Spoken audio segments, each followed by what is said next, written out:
In this video, I'm gonna talk about Monster Boy in the Cursed Kingdom. If the name rings kind of a bell, that is because it is a continuation of the franchise known as Wonder Boy, also known as Monster World, also known as Turma da Monica. You can tell right away that this franchise had less consistency in its marketing than its nemesis, The Legend of Zelda. Then again, this is Sega we are talking about, and Wonder Boy has always been a chip off the old block. That franchise is best described as the friend of the family who lives in the woods and makes his own wine. He talks of something else than sports and women around the dinner table, but he also likes to recite abstract free-verse poetry that has only been published inside of his own mind. Monster Boy is no exception to the style, and it reminds you of this in the first minute, considering that your task from the get-go is to stop a magical court jester riding on a flying barrel. Let us just say that this guy still has a few breakfasts to eat before he can measure up to the likes of Ganondorf. That excuse plot is all you need to get going and save the world. Whoever played the previous titles of the franchise will instantly recognize some nods in that direction, such as entering a house to pick up your sword, jumping on top of that house to collect some secret coins, and of course the starting area music that is 2 minutes long but of which you will hear only the first 30 seconds, since you are an impatient little shit who holds the D-pad towards the right until you run into a boss fight. To those people, I also wish a happy 35th birthday. For once, I get to directly say what this game looks like, and it looks like a smartphone game. Everyone and everything is shinier than latex pornography. Everything is a technical masterpiece of artistic ability until you close your eyes and realize that at this moment, you no longer remember anyone's appearance. While you've got your eyes closed, you will want to listen to the soundtrack composed notably by Yuzo Koshiro and Michiru Yamane. If you have no idea who these people are, you will want to know that they respectively scored the soundtrack for Streets of Rage and Castlevania Symphony of the Night. That's right. Your loins are burning hot and you now have an explanation for it. Controls consist of a jump button, an attack button, 2 ability buttons, and no blocking button.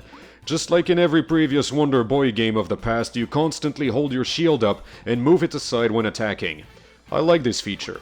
Translation: I grew up on this feature and was so spoiled by it that I am incapable of actively blocking in any video game whatsoever, which has made me a bottom tier opponent in any fighting game. Each form you gain opens up access to new areas, and you can change forms whenever the hell you want, including in mid-air. This means you can and you will be doing some fancy footwork in order to get to the better kept secrets of the game, and the game is literally made of secrets. Some of them require no less than a team effort by the entire internet in order to be found. You can't even entirely rely on the map to find them because many of these secrets are doors that lead to a disconnected square somewhere else.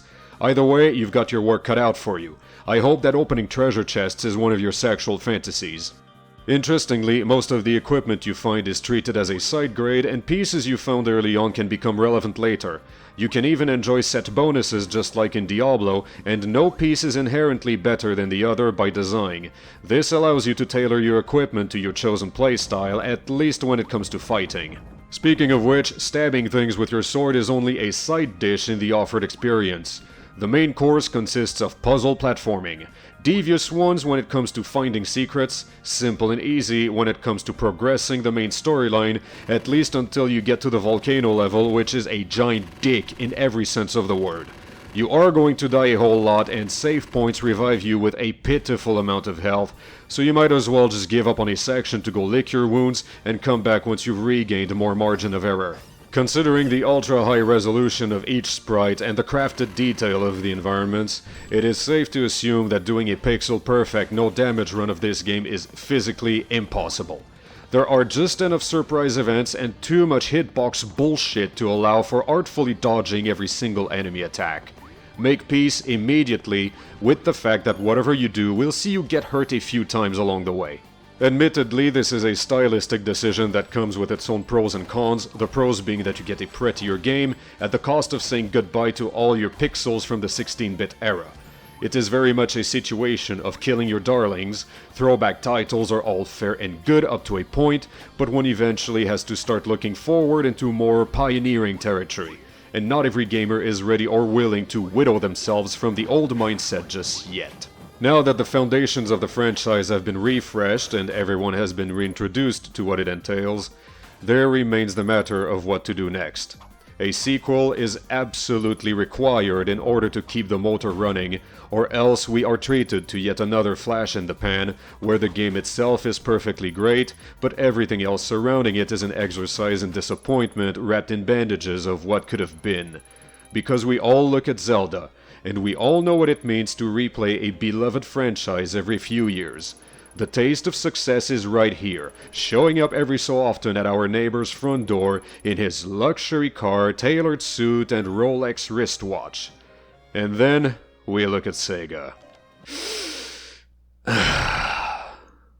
Sega does not roll that way, and it will defend its own self-destructive behaviors come hell or high water. The lawn gets mowed, and the place gets cleaned once in a long while, but that is usually because Sega found a rare moment of clarity between two bouts of crippling alcoholism and misguided get-rich-quick schemes. His franchises can get doted on one day, only to be utterly neglected the next. Meanwhile, some of us underdogs on the sidelines out here want to witness Zelda's consistent success out of Wonder Boy, Monster World. I give exactly 0 fucks what we call it now, as long as we pick one and stick to it until the 31st century. Our saving grace here is that somebody came up and plucked that franchise out of Sega's hands, putting it into a tender and loving foster home. We all know who the biological father is, but his involvement has been severely restricted, and we trust in this outside force to right all the wrongs. That said, although we are not necessarily dealing with damaged goods, fact remains that there is a lot of work to do, and it will take time before the franchise is entirely freed of its old publisher's influence. I cannot help but look at FDG Entertainment and commend its combination of stupid bravery and brave stupidity for shouldering the care of Monster Boy. We hope for the best, but we have seen the story play out before, and we retain this pang of genuine worry deep in our souls that Sega will somehow come on up, kidnap Monster Boy, and do all kinds of its usual horrors to him. Even worse, we do not want to admit our true emotions out of fear of jinxing the situation again, while fully aware that it is far more the publisher's fuck-up than the developer's. But the publisher does not care, because it is the developer who pays for it. So who knows? Perhaps this time is the charm, but if you hold your breath for it, you are just as likely to choke and die. In short, this game is a good boy raised by narcissists.